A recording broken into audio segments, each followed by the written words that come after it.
Buenos días a la familia de la fe. Me da mucho gusto que el día de hoy estamos reunidos en casa, reunidos como la iglesia que somos, la iglesia El Manantial, nuestra casa. Vamos a iniciar el día de hoy con una enseñanza que creo que tiene todo que ver con el tiempo que estamos viviendo. Esta enseñanza lleva como título La segunda venida de Cristo. Y quiero comenzar yendo a Lucas capítulo 21 y verso 25. Dice la Escritura, Lucas 21, verso 25. Entonces habrá señales en el sol, en la luna y en las estrellas, y en la tierra angustia de las gentes, confundidas a causa del bramido del mar y de las olas, desfalleciendo los hombres por el temor y la expectación de las cosas que sobrevendrán en la tierra, porque las potencias de los cielos serán como conmovidas. Entonces verán al Hijo del Hombre que vendrá en una nube, con poder y gran gloria. Cuando estas cosas comiencen a suceder, escuche bien, cuando estas cosas comiencen a suceder, erguíos y levantad vuestras cabezas, porque vuestra redención está cerca. Yo estoy convencido de que estamos viviendo la mejor etapa de nuestras vidas. Estamos por esa tremenda manifestación de Dios a la tierra, a la gente en general. Y esta manifestación tiene que ver con su segunda venida. Y nosotros, los hijos de Dios, debemos de estar expectantes. Como dice aquí Lucas 21, verso 28, cuando estas cosas comiencen a suceder, erguíos y levantad vuestras cabezas, porque vuestra redención está cerca. Yo creo que debemos de tener una gran expectación, debemos estar muy animados, muy contentos de que estamos a punto de ser redimidos. Redención, ¿qué quiere decir redención? Redención quiere decir rescate, sacar de la esclavitud, quien consigue libertad. Y seguramente habrá quienes estén pensando ahora en sus casas, pero si fuimos salvos y recibimos libertad, fuimos rescatados el día que recibimos a Cristo en nuestro corazón, sí, pero la salvación es algo mucho más completo que solamente salvar nuestro espíritu. La salvación tiene 3 etapas: la salvación de nuestro espíritu, la salvación de nuestra alma y también la salvación de nuestro cuerpo. La salvación de nuestro espíritu se da el día que nosotros recibimos a Cristo en nuestro corazón. La salvación del alma se da a través de toda la vida. Dice Filipenses 1:6, estando persuadido de esto, que el que comenzó la buena obra en vosotros la perfeccionará hasta el día de Jesucristo. Y esto significa que hemos entrado en un proceso de santificación de nuestra alma, de salvación de nuestra alma. Pero aún falta la redención de nuestro cuerpo. Y esa redención, esa salvación, se da el día que viene Jesús por nosotros. Primera de Tesalonicenses 5:23 dice: y todo vuestro ser, espíritu, alma y cuerpo. Eso quiere decir que somos espíritu, que vivimos en un cuerpo y que tenemos un alma. Y Dios hizo tan grande y perfecta su salvación que incluye, abarca todas las áreas de nuestro ser. Romanos 13:11 dice algo similar. Romanos 13:11. Voy a leer desde el verso 10. Dice: el amor no hace mal al prójimo, así que el cumplimiento de la ley es el amor. Estoy convencido que en este tiempo no solamente tenemos que tener la expectación por lo que Dios está a punto de hacer, por venir por su iglesia, sino tenemos el tiempo que nos queda aquí en la tierra, tenemos que manifestar el amor de Dios. El cumplimiento de la ley es el amor. Dice el verso 11, y esto conociendo el tiempo. Voy a leer otra vez desde el verso 10. El amor no hace mal al prójimo, así que el cumplimiento de la ley es el amor. Y esto conociendo el tiempo, que es ya hora de levantarnos del sueño. ¿Qué versículo tan claro para este tiempo? Y esto conociendo el tiempo, que es ya hora de levantarnos del sueño, porque ahora está más cerca de nosotros nuestra salvación que cuando creímos. Y esto es precisamente lo que estamos hablando, que nuestra salvación plena, completa, se está acercando. La noche está avanzada, dice el verso 12, y se acerca el día. Desechemos pues las obras de las tinieblas y vistámonos las armas de la luz.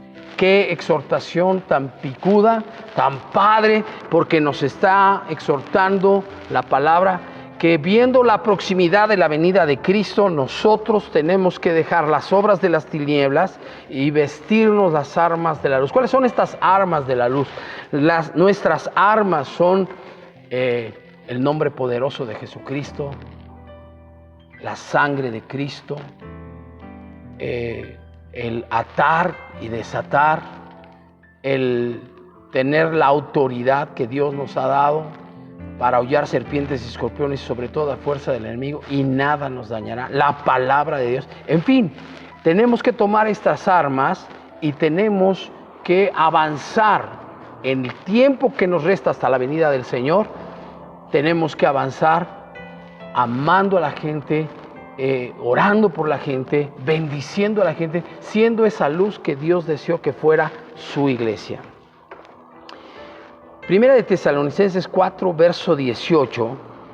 Por tanto, alentaos los unos a los otros con estas palabras. ¿Cuáles palabras? Los versículos que preceden este verso 18 hablan acerca precisamente del rapto. Hablan del arrebatamiento de la iglesia. Y dice la Escritura que debemos alentarnos con estas palabras. Quiero retomar.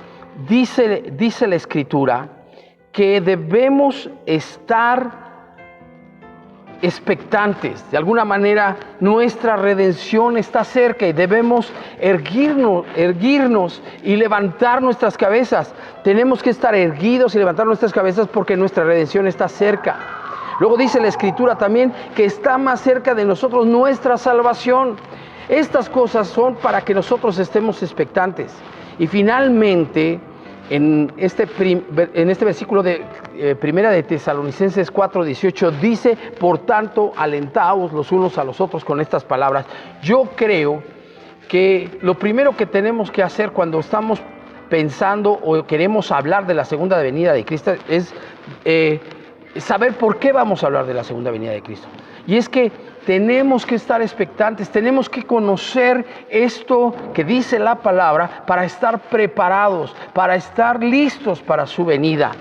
Dice la Escritura aquí en el verso 18 que debemos estar alentándonos unos a otros con estas palabras. Y un último versículo que nos habla acerca precisamente de esta introducción que estoy haciendo. ¿Por qué vamos a hablar de la segunda venida de Cristo?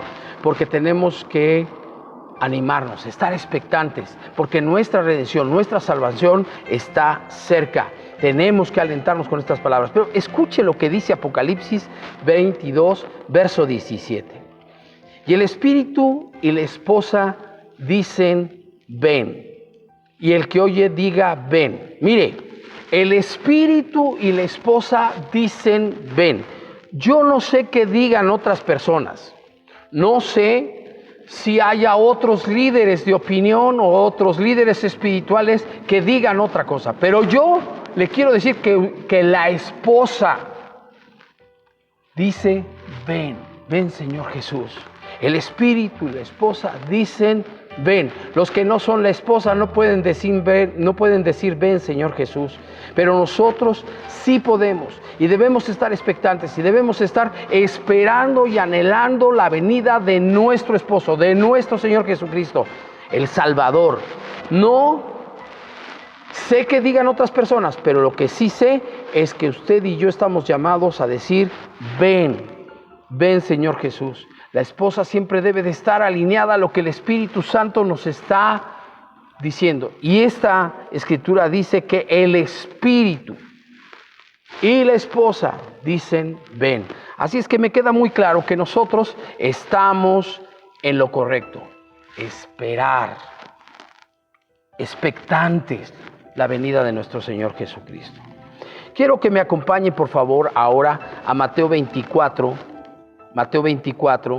y verso 1. Quiero leer aquí unos cuantos versículos. Vamos a hablar un poco acerca de los dolores de parto. Mateo 24:1 dice: Cuando Jesús salió del templo y se iba, se acercaron sus discípulos para mostrarle los edificios del templo. Respondiendo él les dijo: ¿Veis todo esto? De cierto os digo que no quedará aquí piedra sobre piedra que no sea derribada. Y estando él sentado en el monte de los olivos, los discípulos se le acercaron aparte. Note usted que un primer escenario es en el templo y ahora en el monte de los olivos los discípulos se le acercan y lo llevan aparte y le hacen 3 preguntas muy interesantes. Versículo 3. Y estando él sentado en el monte de los olivos, los discípulos se le acercaron aparte diciendo: Dinos, ¿cuándo serán estas cosas? Primera pregunta. Segunda, ¿y qué señal habrá de tu venida? Y tercero, y del fin del siglo. Verso 4.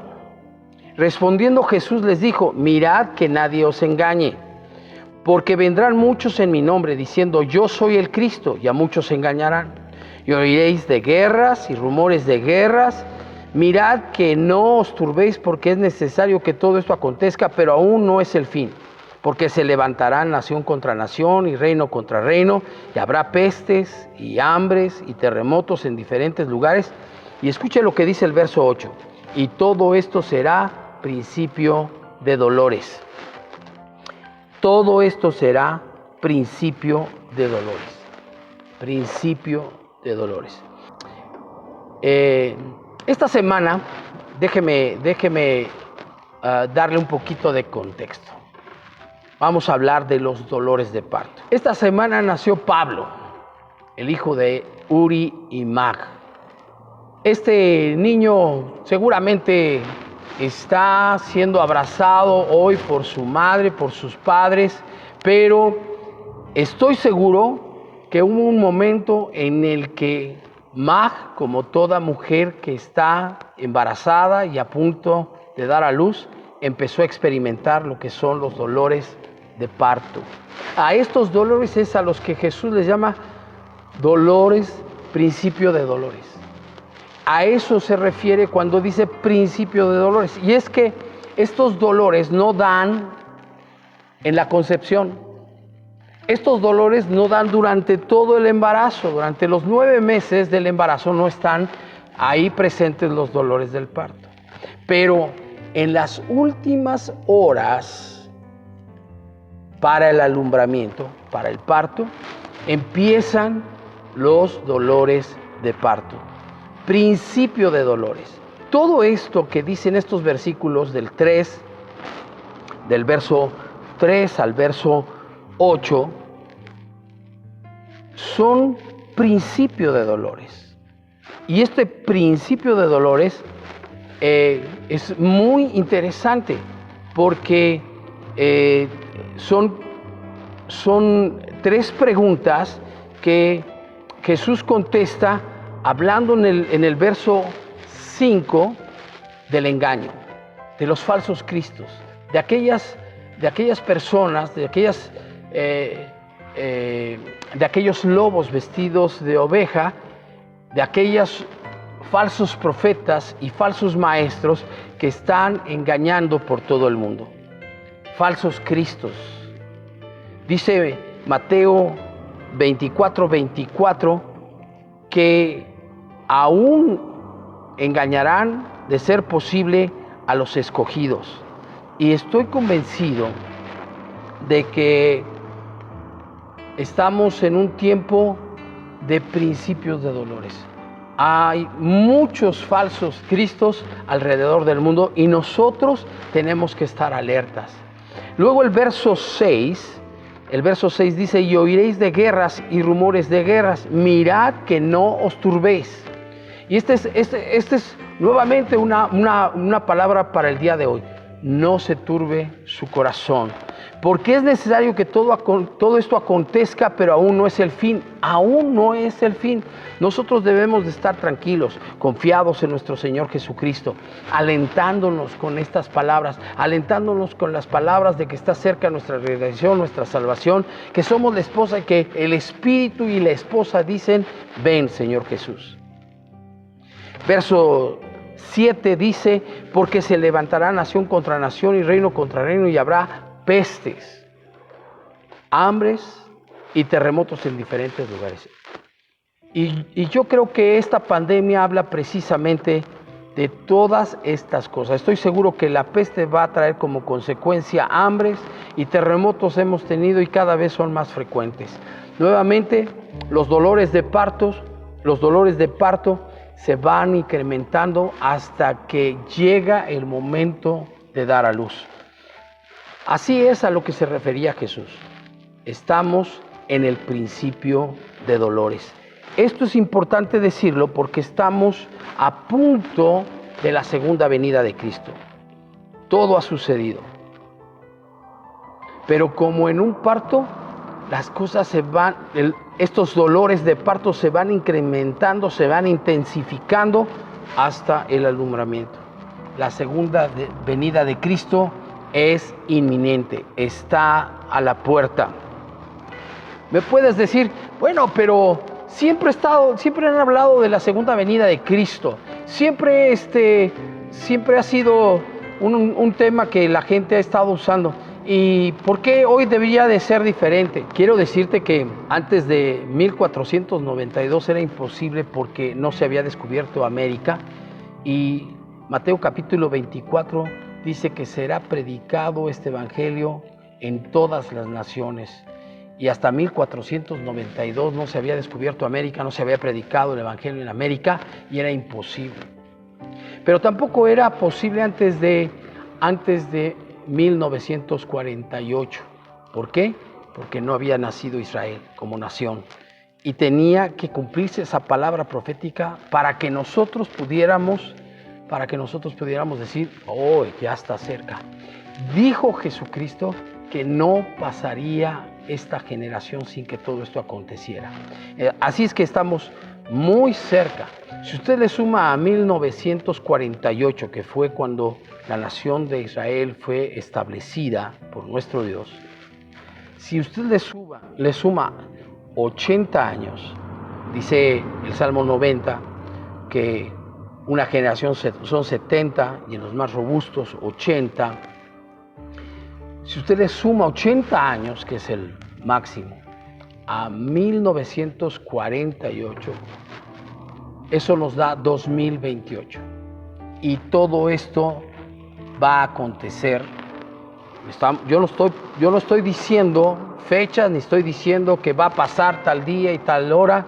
Lo que estoy diciendo es que 2028 son el máximo de una generación desde que Israel fue establecida como nación. Y eso debe ser una señal para nosotros. Vamos adelante. Quiero darle 3 perspectivas de lo que es la segunda venida de Cristo. Y para esto voy a empezar con lo que significa para el mundo. ¿Qué significa para el mundo la segunda venida de Cristo?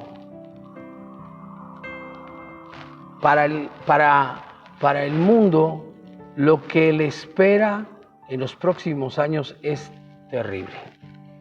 Mínimo son 7 años de tribulación. 3,5 de tribulación y 3,5 de gran tribulación. Para los que no se arrepientan, será el día del Señor y será terrible.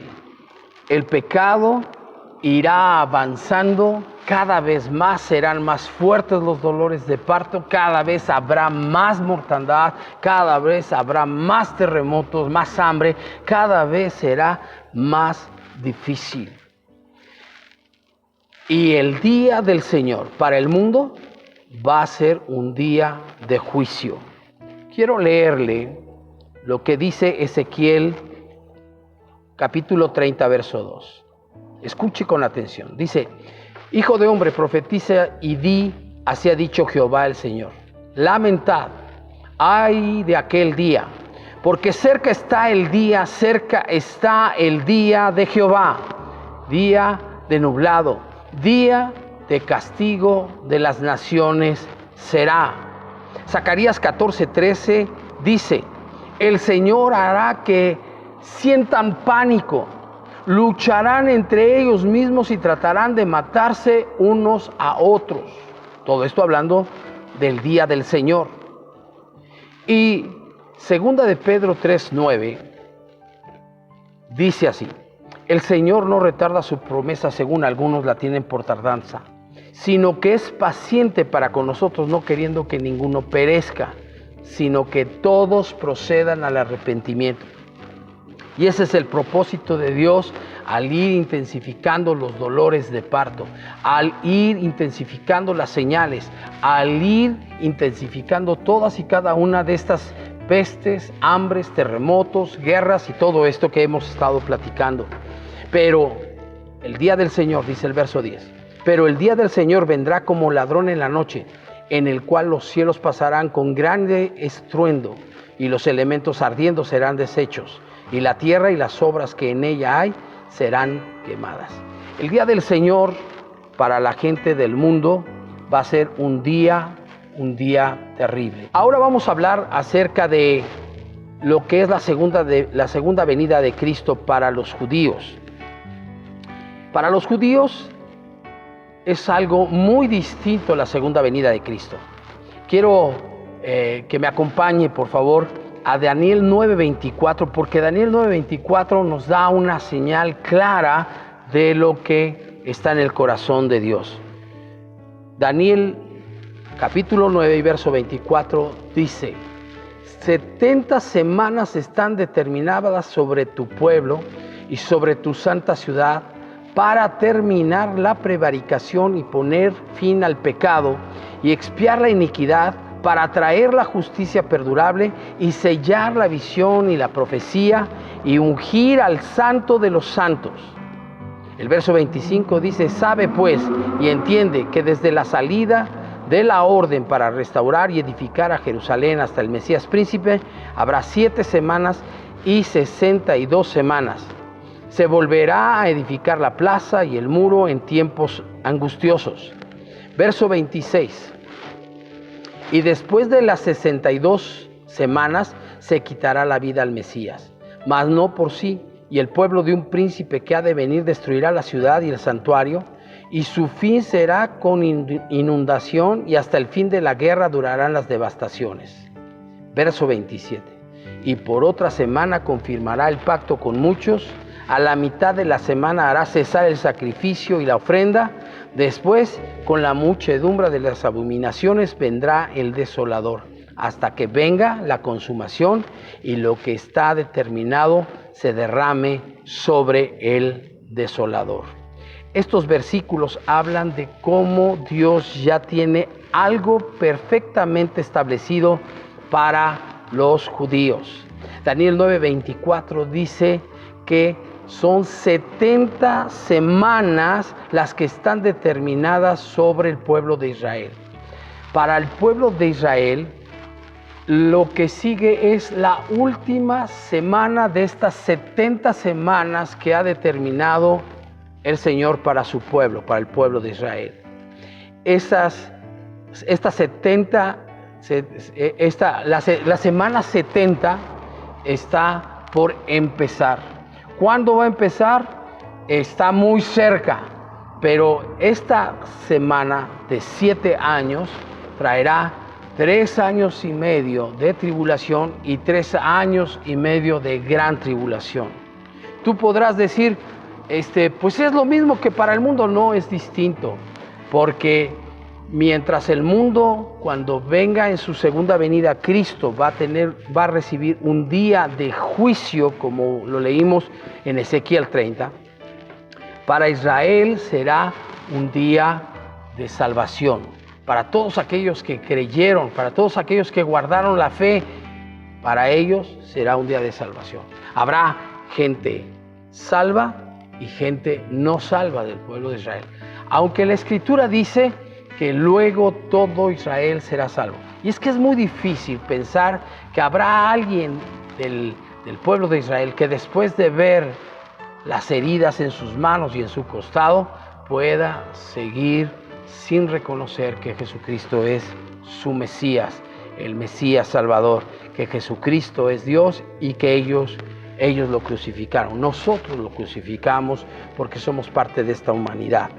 Así es que para el pueblo de Israel es otra perspectiva, una perspectiva muy diferente. La perspectiva del mundo es juicio, pero la perspectiva de los judíos es algo tremendo. Fíjese, al final de la semana 70 vendrá la segunda venida de Cristo. Esta semana de 7 años está por comenzar. No sabemos cuándo va a comenzar, pero sabemos que va a durar 7 años. Y al término de estos 7 años vendrá el Señor en su segunda venida. Y entonces ellos verán el cumplimiento de la semana 70. 70, dice el verso 24, 70 semanas están determinadas sobre tu pueblo y sobre tu santa ciudad número 1, para terminar la prevaricación. Esta primera cosa es que Dios en esta semana 70, 7 por 7, 490 años, desde que se anunció la reconstrucción del templo, estas 70 semanas, 69 llegaron hasta la muerte de nuestro Señor Jesucristo, y la semana 70 iniciará con la tribulación y la gran tribulación, 3 años y medio y 3 años y medio. Y al final de estos 7 años vendrá nuestro Señor. ¿Para qué? Para poner fin a la prevaricación y al pecado y expiar la iniquidad. Esta es la primera cosa que podemos ver descrita en el verso 24 en su primera parte. Pero hay una segunda cosa que viene con la segunda venida de Cristo. Dese cuenta que hay una gran diferencia con lo que le espera al mundo en general. Aquellos que no creyeron, aquellos que no quisieron reconocer a Jesucristo como su Salvador. Dice el verso 24, para traer justicia perdurable. Es que el Señor va a venir, va a poner sus pies en el monte de los olivos, se va a partir el monte de los olivos, y establecerá justicia perdurable. Jesucristo reinará por 1000 años y reinará en Jerusalén y va a establecer justicia perdurable. Es una promesa de Dios para el pueblo de Dios, que son el pueblo de Israel. Una tercera cosa dice, para sellar la visión y la profecía. Es decir, para concluir con todo lo que está descrito en la profecía, en la visión. Y finalmente, para ungir al Santo de los Santos. ¿Quién es el Santo de los Santos? Es el Rey de Reyes y el Señor de Señores, nuestro Señor y Salvador, Jesucristo. Con solo esta escritura de Daniel 9:24, nosotros tenemos un panorama de cómo para los judíos es la segunda venida de Cristo, es un día totalmente distinto.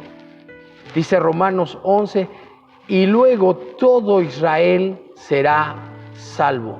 Así es que estoy seguro que el día que Jesús venga y se muestre al pueblo de Israel, llegue al Monte de los Olivos, el monte se parta en dos, dice la Escritura que todo ojo lo verá, se establezca en Jerusalén para reinar 1000 años, muestre sus heridas en sus manos y en sus pies, en su costado, estoy seguro que todo Israel será salvo, se arrepentirá de sus pecados, se arrepentirá de haberlo crucificado, se arrepentirá de no haber reconocido que Jesucristo es Dios y todo Israel será salvo. Hay detalles muy interesantes que tienen que ver con la segunda venida de Cristo en los versículos siguientes, pero por causa del tiempo solamente voy a tomar 2 o 3 cosas muy breves. Dice Daniel 9:25, son 69 semanas, es decir, 7 semanas y 62 semanas dan 69 semanas. Dice verso 25, sabe pues y entiende que desde la salida de la orden para restaurar y edificar a Jerusalén hasta el Mesías príncipe habrá 7 semanas y 62 semanas. 7 semanas y 62 semanas hacen 69 semanas. Se volverá a edificar la plaza y el muro en tiempos angustiosos. Verso 26, y después de las 62 semanas se quitará la vida al Mesías. Desde que el rey Artajerjes dio la orden para reconstruir el templo hasta la muerte del Mesías, la crucifixión de nuestro Señor Jesucristo, pasaron 69 semanas, es decir, 69 semanas de 7 años. Estas semanas dan exactamente el tiempo de reconstrucción del templo, más el tiempo que faltaba para llegar a la crucifixión de Cristo, dan exactas con el día en el que Jesús fue crucificado. Y luego dice el verso 27,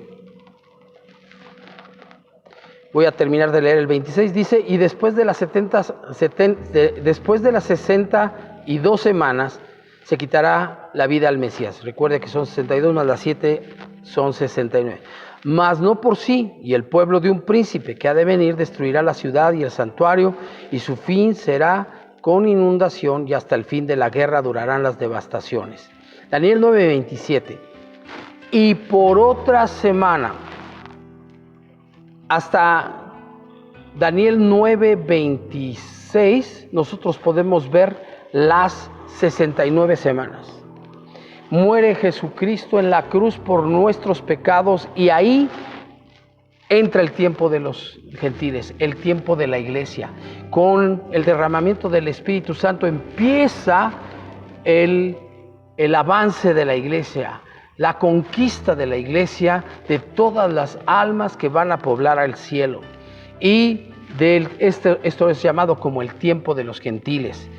En Romanos capítulo 11 dice que hasta que llegue la plenitud de los gentiles, entonces vendrá el Señor y entonces todo Israel será salvo. Verso 27, y por otra semana confirmará el pacto con muchos. Después de las 69 semanas, después de la muerte de Jesús, entra el tiempo de los gentiles. Como ya había comentado, el tiempo de la iglesia, donde la iglesia crece, y después de la plenitud de los gentiles, dice Romanos 11, esto quiere decir que hasta que el último que ha sido escogido por Dios para ser salvo sea rescatado, porque fuimos escogidos, pero hay un tiempo para cada persona, hasta que el último se reconozca a Jesús y sea salvo, hasta entonces va a venir el rapto de la iglesia, la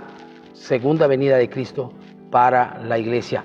Quiero terminar esto de qué significa para los judíos, diciéndole algunas cosas que van a pasar en esta semana 70. Dice, y por otra semana confirmará el pacto con muchos. Esto habla de que el anticristo hará un pacto tratando de guardar, de salvar a Israel. Hará un pacto para cuidar a Israel, para proteger a Israel. Y este pacto que harán seguramente Israel con los árabes, tendrá como personaje principal a el anticristo. Luego dice la escritura, a la mitad de la semana hará cesar el sacrificio y la ofrenda. Es decir, que después de 3 años y medio hará cesar el sacrificio y la ofrenda. Es decir, que este personaje, el anticristo, traicionará a Israel y detendrá el sacrificio, la ofrenda, y no respetará el pacto que había hecho con Israel de protegerlo. Dice Apocalipsis 13, verso 5, también se le dio boca que hablaba grandes cosas y blasfemias, y se le dio autoridad para actuar 42 meses. Verso 6, y abrió su boca en blasfemias contra Dios, para blasfemar de su nombre, de su tabernáculo y de los que moran en el cielo. Verso 7, y se le permitió hacer guerra contra los santos y vencerlos. También se le dio autoridad sobre toda tribu, pueblo, lengua y nación. Este anticristo dice aquí que se le dio autoridad para actuar 42 meses, 3 años y medio. Es decir, que a la mitad de esta semana 70, 3 años y medio, habrá habido de tribulación. A la mitad, él traicionará a Israel, se levantará de una manera totalmente diferente, y esos últimos 3 años y medio tendrá la autoridad para vencer a los santos, blasfemará y hará cosas terribles. Tendrá autoridad, dice el verso 7 de Apocalipsis 13, tendrá autoridad sobre toda tribu, pueblo, lengua y nación. Será tremendo. Quiero terminar con Daniel 9:27. Daniel capítulo 9, verso 27, dice, después con la muchedumbre de las abominaciones vendrá el desolador. Este desolador es precisamente el anticristo, hasta que venga la consumación y lo que está determinado se derrame sobre el desolador. Ahora, déjeme llevarlo a un versículo que está en Mateo 24. Mateo 24:15 dice, por tanto, cuando veáis en el lugar santo la abominación desoladora de que habló el profeta Daniel, el que lea entienda. Para mí esto es muy impresionante. Me encanta lo que dice la Escritura, es apasionante. Y yo no sabía que era esa abominación desoladora.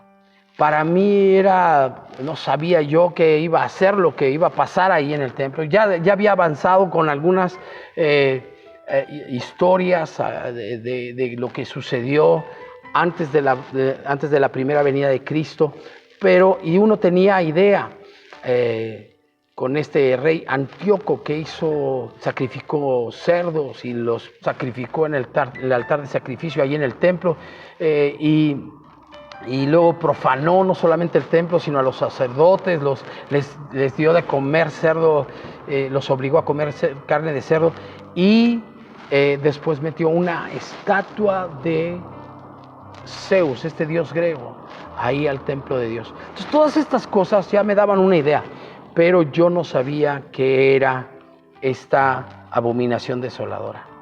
Pero Daniel 9:27, que nos habla acerca de el desolador, dice, y lo que está determinado se derrame sobre el desolador, nos da una idea más clara.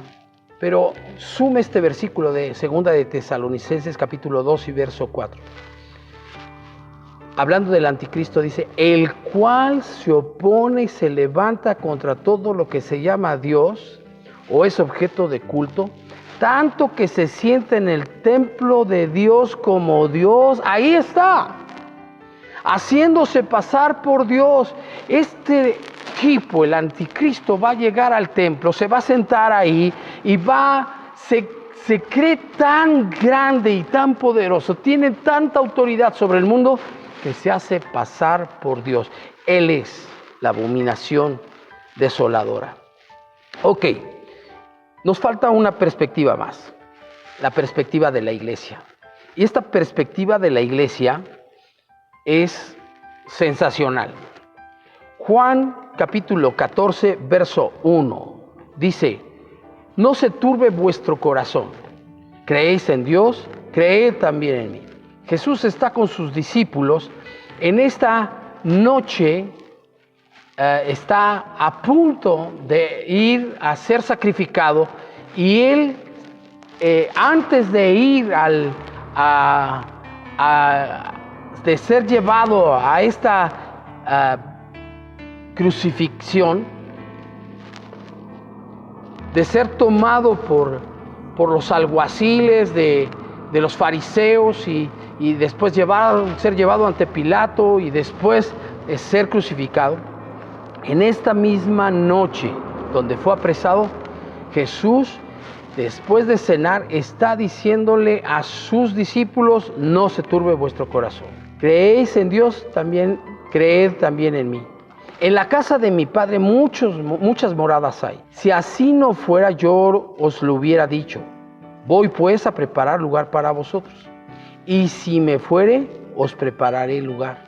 Vendré otra vez y os tomaré a mí mismo para que donde yo estoy, vosotros también estéis. Les decía yo que esta fue la noche en que fue apresado y fue llevado delante del Sanedrín y fue condenado por el Sanedrín y llevado después con Pilato hasta que fue crucificado. Juan capítulo 13 y verso 31 nos habla un poco más de esta noche, un tiempo antes de haber hablado con sus discípulos, despidiéndose y diciéndoles que no se turbara su corazón. Juan 13:31 dice, entonces cuando hubo salido, dijo Jesús, ahora es glorificado el Hijo del Hombre y Dios es glorificado en él. Jesús había estado en esta noche de Pascua.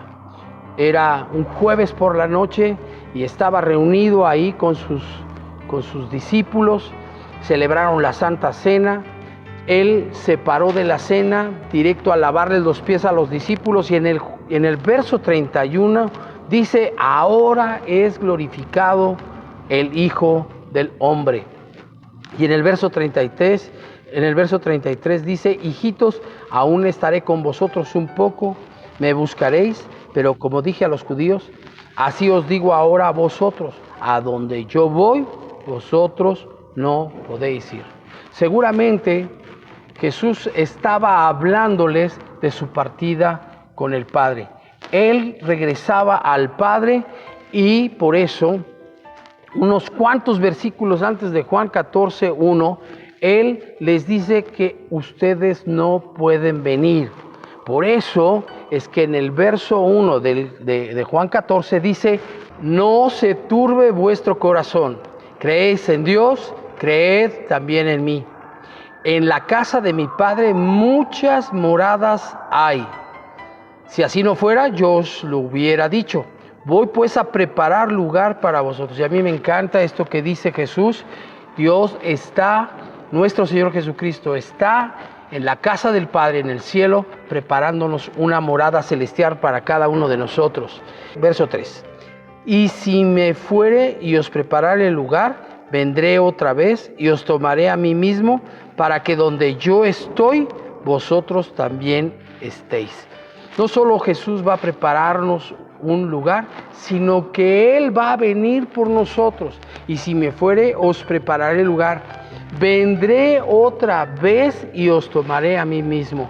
Y esto habla que todos aquellos que tenemos a Jesús en nuestro corazón, Jesús vendrá y nos tomará a sí mismo. Él va a tomar a cada persona que tenga a Jesús en su corazón y se lo va a llevar. Esta es una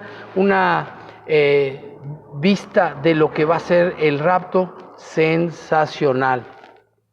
Y os tomaré a mí mismo, para que donde yo estoy, vosotros también estéis. Y en la Biblia al día, esta última parte dice el verso 3, y si me voy y os lo preparo, vendré para llevaros conmigo. Vendré para llevaros conmigo. Es muy interesante que Jesús viene por nosotros para llevarnos con Él.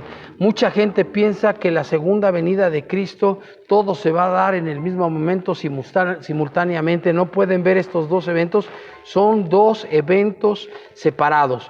Uno es el rapto y otro es la segunda venida de Cristo para el mundo y para los judíos.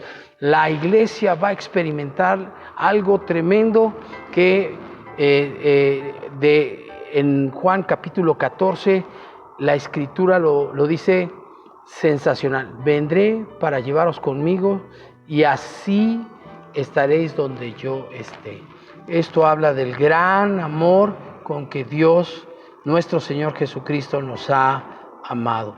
Déjeme darle ampliar esto de la segunda venida de Cristo para la iglesia, el rapto. Vamos a 1 Corintios capítulo 15, verso 51. Dice el verso 51, he aquí os digo un misterio, no todos dormiremos, porque los que mueren en Cristo no mueren, sino duermen. Así es que no todos dormiremos se refiere a que no todas las personas que estamos en Cristo vamos a morir. Va a haber algunos que vamos a estar vivos para cuando venga el Señor por nosotros, para llevarnos con Él. No todos dormiremos, pero todos seremos transformados. Los que resucitarán en Cristo, los que durmieron en Cristo y resucitarán, y los que habremos quedado, que tenemos a Cristo en nuestro corazón, seremos transformados, recibiremos un cuerpo glorificado. El Señor nos arrebatará y será nuestro cuerpo transformado en un cuerpo glorificado para ir y estar con Él por siempre. Dice el verso 52, en un momento, en un abrir y cerrar de ojos. Déjeme, le muestro cómo. Mire, así. En un abrir y cerrar de ojos, rapidísimo. ¡Shoo! En un momento, en un abrir y cerrar de ojos, a la final trompeta, porque se tocará la trompeta y los muertos serán resucitados incorruptibles y nosotros seremos transformados. Usted y yo somos esta última generación que no verá la muerte. Vamos a recibir a Cristo en el aire. Vamos a ser tomados, arrebatados a las nubes y allí en el aire recibiremos a Jesús y nos iremos con Él. Primera de Tesalonicenses 4, verso 13 nos da una imagen más detallada de lo que será este evento. Tampoco queremos, hermanos, que ignoréis acerca de los que duermen. Ya habíamos dicho que son los que mueren en Cristo, que no ven la muerte, sino duermen. Para que no os entristezcáis como los otros que no tienen esperanza. Hasta aquí vemos dos tipos de personas, aunque realmente hay tres. Unos son los que no tienen esperanza, otros los que recibieron a Cristo y murieron, duermen, y otros son los que estaremos vivos. Tres tipos de personas en esta porción de la Escritura. Dice el verso 14, porque si creemos que Jesús murió y resucitó, y esto es muy importante, si su fe en Cristo está fundamentada en estos principios de que Jesús dio su vida por usted y por mí, murió en la cruz derramó su sangre preciosa para darnos salvación, pero resucitó, entonces dice la Escritura, así también, ¿usted qué cree esto? Así también debe creer que traerá a Dios con Jesús a los que durmieron en Él. Esto es la segunda venida. Vendremos con Él. Por lo cual os decimos, esto es como una cámara que puede hacer un acercamiento y después alejarse. Entonces, primero Jesús, el Espíritu Santo, Dios nos está hablando de cómo hay un acercamiento hacia los que duermen, los que no tienen esperanza y también los que estaremos vivos. Y luego se aleja para ir a otro evento que es la segunda venida, cuando vendremos con Él. Pero regresa a lo que es el rapto, verso 15. Por lo cual os decimos esto en palabra del Señor, que nosotros que vivimos, que habremos quedado hasta la venida del Señor, no precederemos a los que durmieron. Porque aunque sea en un abrir y cerrar de ojos, los que durmieron van a resucitar primero y luego nosotros seremos arrebatados. Verso 16. Porque el Señor mismo, con voz de mando, con voz de arcángel y con trompeta de Dios, descenderá del cielo. Esto es algo que tenemos que comprender. Aunque Jesús viene descendiendo del cielo, no tocará la tierra, dice, descenderá del cielo, y los muertos en Cristo resucitarán primero, recibirán ese cuerpo glorificado con el que van a ir a las nubes. Dice el verso 17, luego nosotros los que vivimos, los que hayamos quedado, seremos arrebatados. Luego nosotros, en un abrir y cerrar de ojos, seremos arrebatados, recibiremos un cuerpo glorificado, transformado, y junto con ellos llegaremos con Jesús, dice aquí la Escritura. Luego nosotros, los que vivimos, los que hayamos quedado, seremos arrebatados juntamente con ellos en las nubes para recibir al Señor en el aire.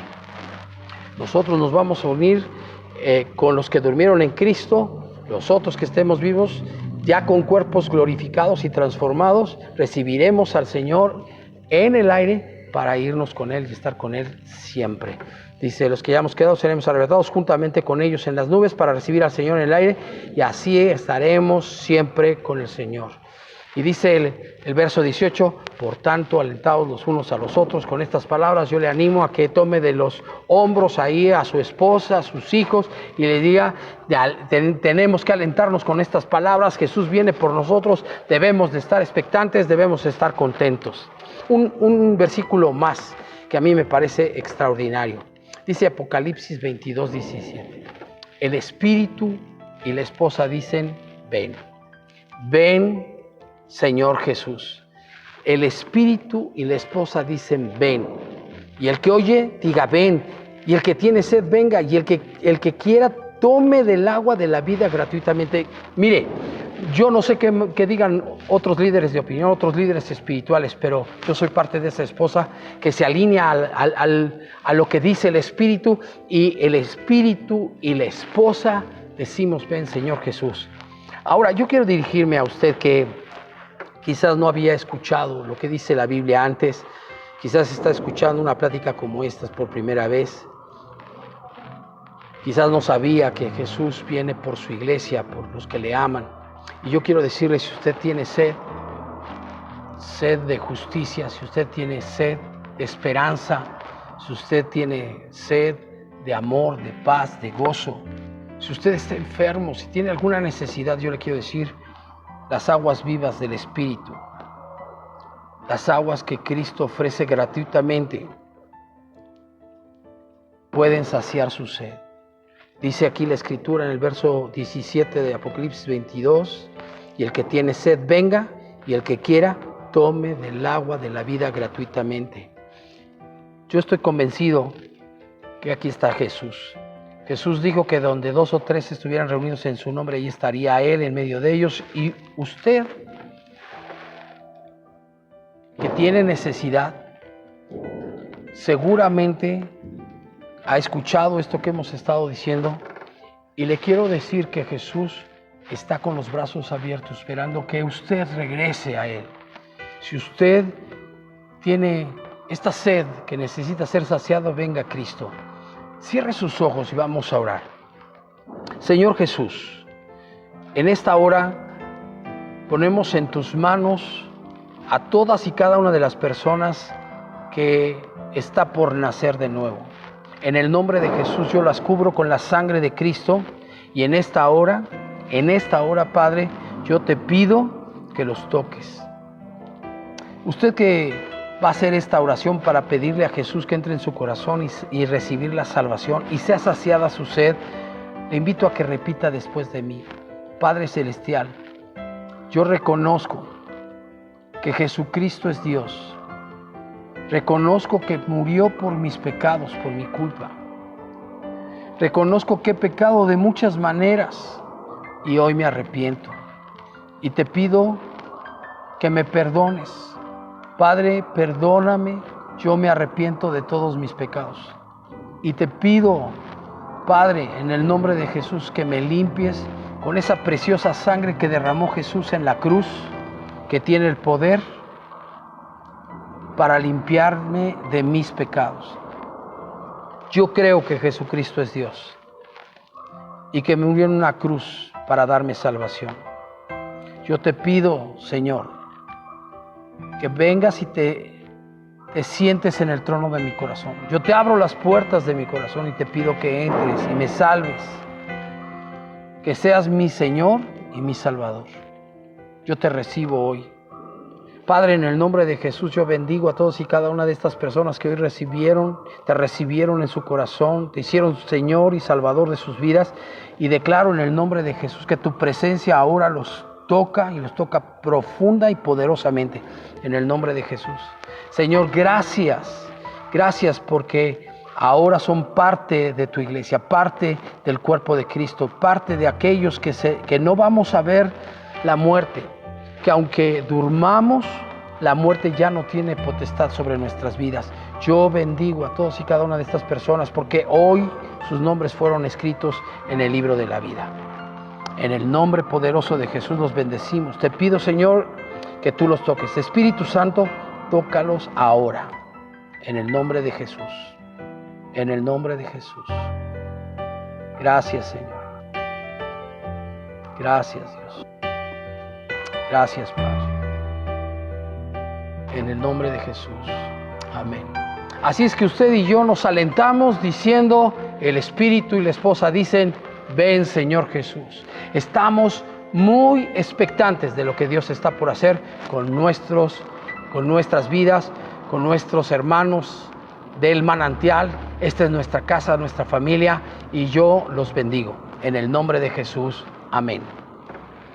Vamos a orar por las primicias que llegaron durante la semana y que no hemos orado por ellas. Así es que aquí las tengo y vamos a orar por ellas. Señor, gracias por tu preciosa presencia en nuestras vidas. Hoy venimos delante de ti a honrarte con nuestras primicias, Señor. Queremos entregarlas a ti, declarando que tú eres lo primero y lo más importante para nuestras vidas. Creemos, Padre, en el nombre de Jesús, que tú eres Señor, que tú eres el creador del universo y que eres lo primero y más importante para nuestras vidas. Estas primicias tienen el propósito principal de mostrarte nuestro corazón, honrándote y dándote el lugar que tú te mereces como el primero y el más importante. Señor, también queremos el día de hoy reconocer nuestra dependencia de ti. Tú eres quien nos sustenta. Sin tu sustento estamos perdidos, Señor. Tú eres quien suple para todas nuestras necesidades.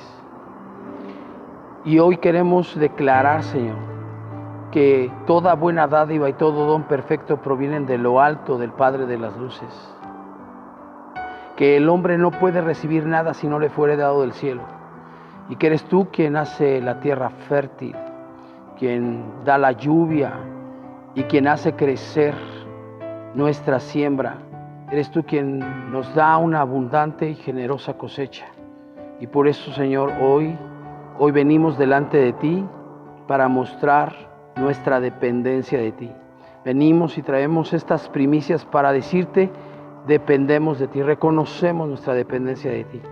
Pero además, Señor, el día de hoy queremos pedirte, bendice nuestra siembra, Señor. Danos una abundante y generosa cosecha. Padre, en el nombre poderoso de Jesús, ponemos delante de ti estas primicias, pidiéndote que bendigas y multipliques generosamente la cosecha en cada miembro del manantial. Yo declaro en el nombre poderoso de Jesús que tú das abundantes y generosas oportunidades, promociones, nuevos negocios, muchos más clientes de los que ahora tenemos, una cartera de clientes mucho más amplia para nuestros negocios. Señor, gracias por las empresas, por los nuevos proyectos que tú le das a tus hijos. Yo los bendigo y declaro en el nombre de Jesús que tú los prosperas en todo aquello que ellos emprendan. Yo los bendigo y declaro que sobre sus vidas viene una gran y abundante y generosa cosecha. En el nombre poderoso de Jesús. Amén. Que Dios les bendiga.